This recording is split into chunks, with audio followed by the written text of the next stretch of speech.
Hello दोस्तों, GS Jnanpith में आपका बहुत बहुत स्वागत है। दोस्तों, हम लोग इस फर्स्ट चैप्टर के 3 पार्ट में हम लोग करके सब कुछ देख चुके हैं। जो भी पढ़ना था, जिसमें इटली का एकीकरण था, फ्रांस की क्रांति था, फ्रांस के 3 क्रांतियों के बारे में पढ़ लिए, नेपोलियन के बारे में पढ़ लिए और हम लोग इटली के एकीकरण के बारे में पढ़ लिए। ये लास्ट टॉपिक है हमारे फर्स्ट चैप्टर का, जिसमें जर्मनी के एकीकरण के बारे में हमको पढ़ना है। तो आइए हम लोग देखते हैं।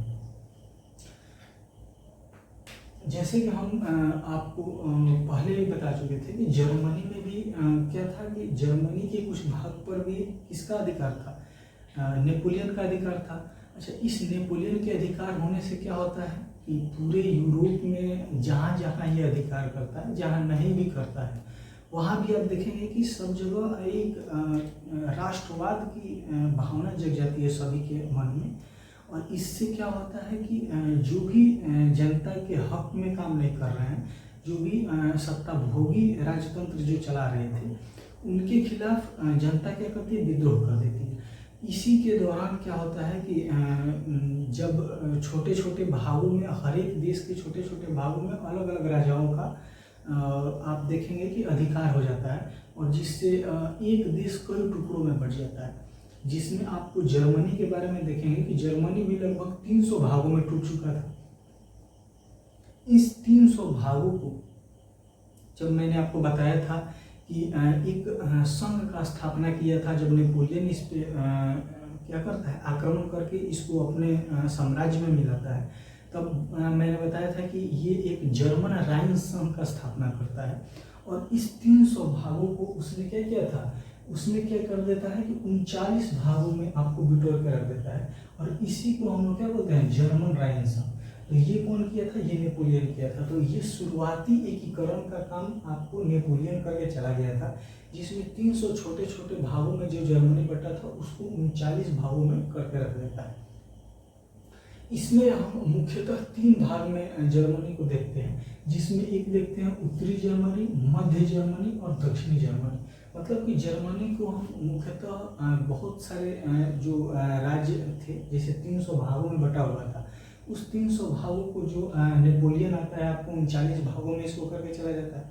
इस 39 भागों में भी जितने भाग थे, उसके कुछ भाग को जो आपको उत्तर में पड़ते थे, उसको उत्तरी जर्मनी बोलते थे, जो बीच वाले थे वो मध्य जर्मनी, और जो दक्षिण में थे उनको दक्षिण जर्मनी के नाम से हम लोग उस समय जानते थे। इस आपको उत्तरी जर्मनी में सबसे जो महत्वपूर्ण राज्य था वो प्रसा था। इस जो मध्य जर्मनी में था वो था राइनलैंड, और जो आपको दक्षिण जर्मनी में था एक राज्य था बवेरिया। तो ये केवल इस पूरे उत्तरी जो जर्मनी थी, उसके जो सबसे प्रमुख राज्य था वो क्या था, प्रसा था। जो मध्य जर्मनी था उसके सबसे मुख्य में कौन था, राइनलैंड था, और जो दक्षिण में था उसमें बवेरिया था। तो ये 3 मुख्य राज्य हैं जिनके बारे में हम लोग देखेंगे। और इसमें सबसे प्रमुख जो था प्रसा था। उस समय एक प्रसा के नाम से हम पूरे जर्मनी को जानते थे। अगर कोई उस समय प्रसा बोलता था तो हम पूरी जर्मनी को एक तरह से डिनोट कर देते थे। तो इसमें प्रसा का ही सबसे अहम भूमिका होगा। यही प्रसा के भूमिका से क्या होगा, ये पूरे जर्मनी का एकीकरण किया जाएगा। तो इसमें हम लोग आप जर्मन राइन संघ के बारे में देख लीजिए कि जो 300 भागों को 39 भागों में किया था, और इसकी स्थापना कौन किया था, इसका स्थापना आपको नेपोलियन कर दिया। तो ये भी आप याद रखेंगे कि 300 भागों को 39 भागों में करना, इसी को एक संघ बनाना, और इसी संघ को हम जर्मन राइन संघ का है, जो नेपोलियन के द्वारा बनाया गया था। राष्ट्रवाद का जनक हम किसे भी जानते हैं, नेपोलियन को, क्योंकि सब जगह जाता है। और एकीकरण में बाधा, अच्छा, इस एकीकरण में अब बाधा क्या था, ये इटली के एकीकरण में भी बाधा ये दोनों थे, और आपको जर्मनी के एकीकरण में भी ये दोनों बाधा थे। कैसे थे, जैसे कि मेटरनिक के बारे में, तो मेटरनिक कोई भी बदलाव नहीं होने देना चाहता था। ये एक अच्छा बदलाव था, लेकिन इस बदलाव को होने देना नहीं चाहता था। और यहाँ का जो सामंत थे, सामंतों का क्या था, प्रभुत्व था, जमींदारी उनका चला जाता, उनके पूरे जमीन का क्या हो जाता, अगर एकीकरण हो जाता है तो उनकी सामंती व्यवस्था को खत्म कर दिया जाता। तो ये दोनों भरसक प्रयास करते थे कि क्या हो, ये जर्मनी का एकीकरण ना हो। तो इन दोनों को हम बाधा के रूप में देखते थे। लेकिन एकीकरण में जो सहायक तत्व थे, एक तो राष्ट्रवाद था, दूसरा आर्थिक समानता था। राष्ट्रवाद जगने से क्या हुआ कि पूरी जनता में एक जुटता हो गई, और जब जनता में एक जुटता हो गई तो फिर बाहरी जो भी एक राजा के कहने पे या किसी एक सामंत के कहने पे या किसी एक मेटरनी के कहने पे कुछ नहीं हो सकता था, क्योंकि जनता जब खुद चाह देती है तो वो कुछ भी परिवर्तन कर सकती है, पूरी सत्ता को हिला सकती है, पूरी क्रांति कर सकती है। इसलिए राष्ट्रवाद का भूमिका इसमें अहम था। दूसरा था आर्थिक समानता। एक मैंने आपको संघ का बताया था कि जॉलवे-रायन संघ, जो जॉलवे-रायन संघ था, ये कहाँ इसका गठन किया गया था? यही इसी प्रसा में इसका गठन किया गया था। और ये कैसा संगठन था? ये व्यापारियों का संगठन था। और ये क्या करता है, जॉलवे-रायन संघ की जितने भी व्यापारी वर्ग हैं, जितने भी कृषि हैं, इन सबों को एक बराबर मूल्य में और एक जगह लाकर खड़ा कर देता है, जिससे किसी बड़े व्यापारी को भी उसी जगह खड़ा होना पड़ता था जहाँ कोई छोटा व्यापारी खड़ा होता था। इसका मतलब क्या हुआ कि एक आर्थिक समानता, एक समानता का उदाहरण इन्होंने दिया, और ये जॉलवे-रायन संघ इसमें बहुत सहायता किया। तो इसी जॉलवे-रायन संघ का शुरुआती जो एकीकरण का नींव रखा गया, ये जॉलवे-रायन संघ के द्वारा ही प्रसा में रख दिया गया था। तो ये दोनों चीज़ जब एकीकरण जब आप पढ़ेंगे कि जो बिस्मार्क इस चीज़ को करेगा, तो ये दोनों इसके बड़े सहायक तत्व के रूप में सामने आएंगे। जब जनता साथ हो और जनता के मन में समानता वाली भावना जग चुकी हो, तो एकीकरण में आसानी हो गया था। उस समय वहाँ के जो प्रसा के थे, और आपको मैंने जैसे बताया कि प्रसा ही था, और प्रसा ही क्या करता है, प्रसा के द्वारा ही इस एकीकरण का नींव उठाया जाता है, नींव रखा जाता है। और इसी प्रसा के जो राजा थे उस समय थे फ्रेडरिक विलियम प्रथम, और इन्हीं फ्रेडरिक विलियम प्रथम के द्वारा इस एकीकरण के लिए आपको कदम उठाया जाता है। और यही फ्रेडरिक विलियम के एक प्रधानमंत्री थे जिनका नाम था बिस्मार्क, जिनके बारे में आप लोग जानते होंगे थोड़ा थोड़ा कि बिस्मार्क, हम लोग इनके नाम को बहुत गौरव क्या कहते हैं, बहुत मतलब इनके गौरवशाली इनका नाम है। और इनके नाम से हम लोग पूरे किसी एकीकरण का कोई अगर नींव रखता है या किसी देश का एकीकरण करता है, तो उसके लिए हम इनके टाइटल के रूप में भी इनको देखते हैं कि भारत के बिस्मार्क कौन है, इटली के बिस्मार्क कौन है। तो इनका नाम इतना था कि ये अकेले पूरे जर्मनी का एकीकरण कर देंगे, इनमें कोई दूसरा कोई नहीं आएगा, हम एकमात्र बिस्मार्क जो होंगे वो कर देंगे। इनके बारे में कहा जाता है कि ये बुद्धि और बल दोनों के धनी थे, मतलब कि ये बुद्धिमान भी उतने थे और बलवान भी उतने थे। जहाँ इनका बल काम नहीं करता था वहाँ बुद्धि से अपना काम निकालते थे, और जहाँ बुद्धि काम नहीं करता था वहाँ इनके पास बल भी बहुत भरपूर तरीके से था। तो दोनों का संयोग इनके पास था, और इसलिए इन्होंने एक अकेले क्या किया, पूरे जर्मनी के एकीकरण का काम संभाल लिया था। इनका मानना था कि तलवार उठाओ और खून बहाओ तभी आज़ादी मिलेगी, मतलब कि एक रक्त एवं लौह की नीति इन्होंने अपनाया। और रक्त और लौह की नीति में इन्होंने कहा कि तलवार उठाओ खून बहाओ तभी हमको आज़ादी मिलेगी, मतलब कि इतने राजाओं से हमको आज़ादी मिलेगी, और मेरा एक जर्मनी तब बनेगा जब आप सभी तलवार उठाएंगे और इन सारे जो जनता के विरुद्ध काम कर रहे हैं, जो हमारे जर्मनी को अलग अलग भागों में बांट चुके हैं, उनके खिलाफ तलवार उठाइए, और तब जाके हमको क्या मिलेगा, आज़ादी मिलेगा। तो इनकी नीति, ये जो क्वेश्चन है बहुत इंपॉर्टेंट है कि रक्त एवं लौह की नीति किसने अपनाई थी, तो ये बिस्मार्क ने अपनाई थी, और इन्हीं का ये नीति था। तो ये भी आप याद रखेंगे। और इन्होंने जर्मनी को लड़ने के लिए 3 लड़ाइयाँ लड़ी, और 3 लड़ाई में ही इन्होंने पूरी जर्मनी को एक कर लिया। जिसमें आप पहला जो लड़ाई लड़ा इन्होंने डेनमार्क के साथ युद्ध लड़ा 1864 में, और इसमें क्या होता है कि 2 राज्य थे, सेल्सविग और होल्स्टीन। सेल्सविग और होल्स्टीन 2 राज्य थे, और इस 2 राज्यों को इनको जीतना था। सबसे पहला इन्होंने यही काम किया, और इस पे अधिकार किसका था, डेनमार्क का था। तो डेनमार्क की इस लड़ाई में ये अकेले प्रसा कुछ नहीं कर सकता था, इसलिए इन्होंने क्या किया कि इन्होंने एक बुद्धि का अपना प्रयोग किया, और ऑस्ट्रिया जो उस समय बहुत शक्तिशाली देश के रूप में था, इससे समझौता किया, और इससे उसी तरह समझौता किया जैसे इटली के एकीकरण में भी आपने देखा होगा। इन्होंने ऑस्ट्रिया से एक समझौता किया कि हम क्या करेंगे कि हम दोनों मिलकर डेनमार्क को हराएंगे, और डेनमार्क को हराने के बाद हम क्या करेंगे, एक एक राज्य पे अपना अपना अधिकार कर लेंगे।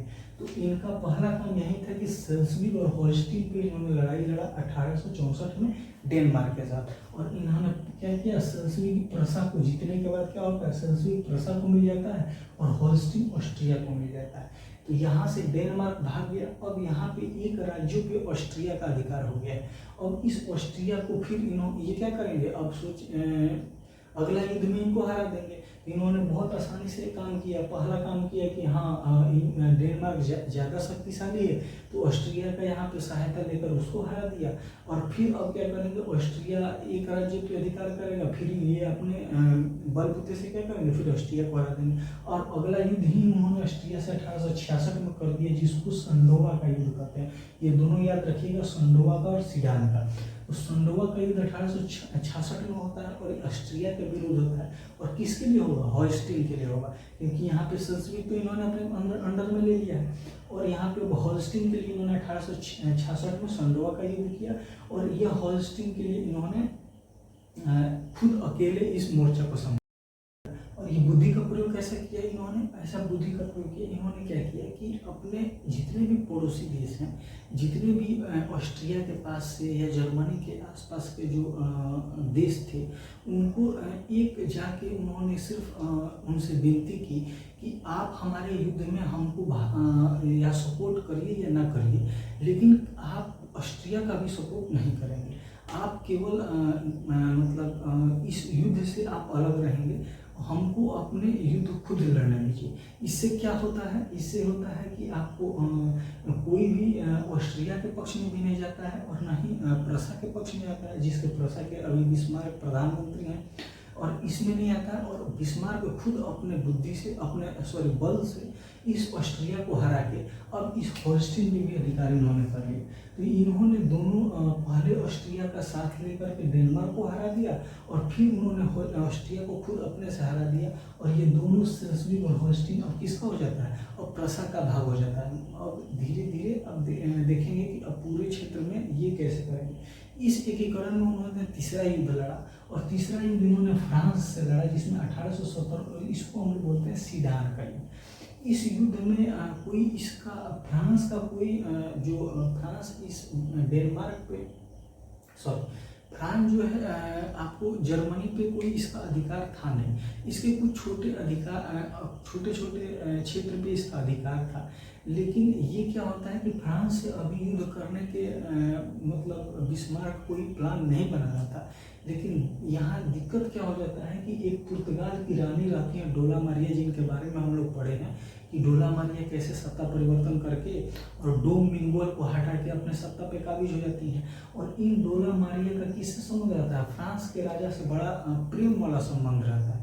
और ये दोनों जो फ्रांस के राजा थे और पुर्तगाल की रानी थी, ये दोनों एक आपसी प्रेम संबंध में थे। लेकिन उस समय बिस्मार्क का इतना क्या था, इतना मतलब कह सकते हैं इतना शक्तिशाली हो गया था, इतना उसकी लोकप्रियता बढ़ने लगी थी कि पूरे क्षेत्र में बिस्मार्क का नाम बड़ा गर्व से लिया जाने लगा। जिससे क्या होता है कि और उस समय जो था पुर्तगाल का संबंध जो प्रसा से है, यानी जिस क्षेत्र में आपको प्रधानमंत्री है बिस्मार्क, उस क्षेत्र से पुर्तगाल का बहुत अच्छा संबंध था।